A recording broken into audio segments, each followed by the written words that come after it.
Good morning guys! So ngayong araw na to, ipapasyal ko kayo sa Don Quixote. Ang Don Quixote ay isang pamilihan ng mga halos lahat ng mga foreigners na pumupunta dito sa Japan. Kasi wala yata siyang tax. Pag foreigner ka dito sa Japan, hindi sila nagbibigay ng tax sa mga foreigners. At yung mga presyo nila ay nasa tamang presyo lang talaga. Karamihan na mga pumupunta sa Don Quixote ay tayo mga Pilipino, kapwa Pilipino, mga kababayan ko, at mga Incheck, karamihan sa kanila pumupunta doon, at mga Koreano kasi karamihan sa kanila ang mga binibili nila doon ay mga beauty products. Halos lahat ng mga beauty products ay binibili nila at dinadala sa kanilang bansa. Mas mura siguro sa Don Quixote kesa doon sa ibang lugar. So ngayon pupunta tayo at dito sa left side makikita natin yung Yumetown Department Store.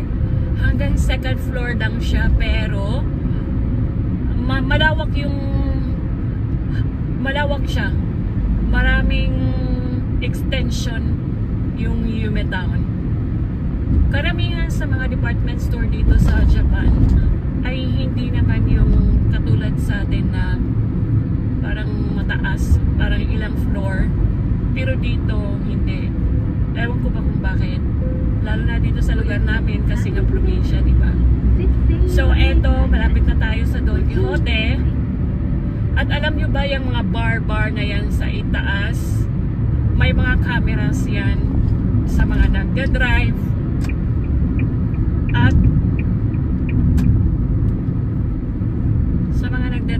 at sa mga yung mga nangyayari araw-araw dito sa Japan. So malapit na tayo sa Don Quixote.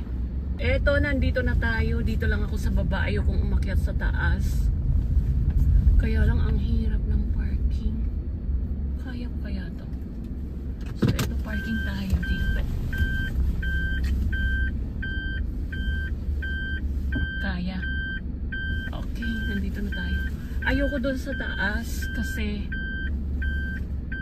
nakakaano pagpababa. So dito na lang tayo sa baba. So let's go inside guys. Papakita ko sa inyo sa loob ng Don Quixote at kung ano yung mga tinda doon. So let's go inside. Andito na tayo sa Don Quixote. Ayan, nakalagay Don Quixote. Papasok tayo sa loob at titingnan natin kung anong meron sa loob. Iba't ibang klase meron. May mga branded items din doon. At makikita natin yun. So, let's go. Let's go! Ayan.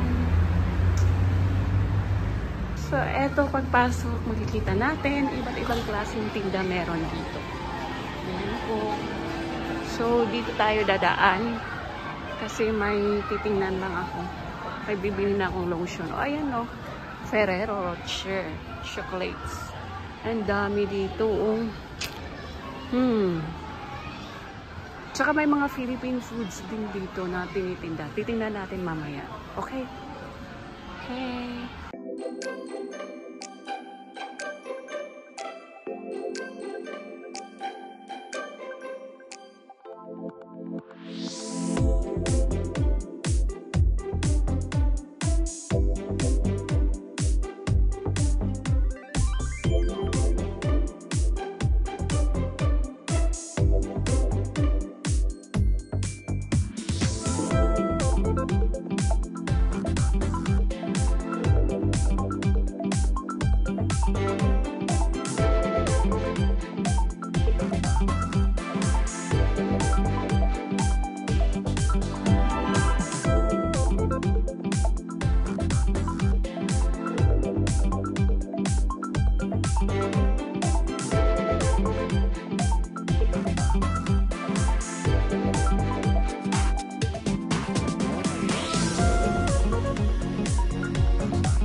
Ito guys, tapos na akong mamalengke.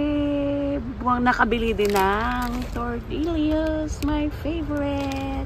At suka ang nabili ko. Okay, bye!